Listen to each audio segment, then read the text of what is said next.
6. In this video, I'll show you how to use the code node in N8N. First, log into your N8N account and open an existing workflow or create a new one. Next, click the plus button to add a node and search for code. Now, select the code node from the results.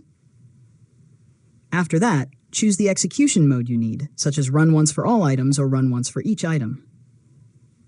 Next, enter your JavaScript code inside the editor. You can use the input data from previous nodes to transform, filter, or calculate information before sending it to the next step. Now, click Execute Step to run the code and review the output. If you get an error, check the code and make sure you're using the correct input data and returning the expected format. After that, connect the code node to the next step in your workflow and test the complete automation. Finally, save your workflow and activate it when everything is working correctly. And that's it! You've successfully learned how to use the code node in N8N. If you found this tutorial helpful, make sure to subscribe to Learn Mode Lab for more tutorials.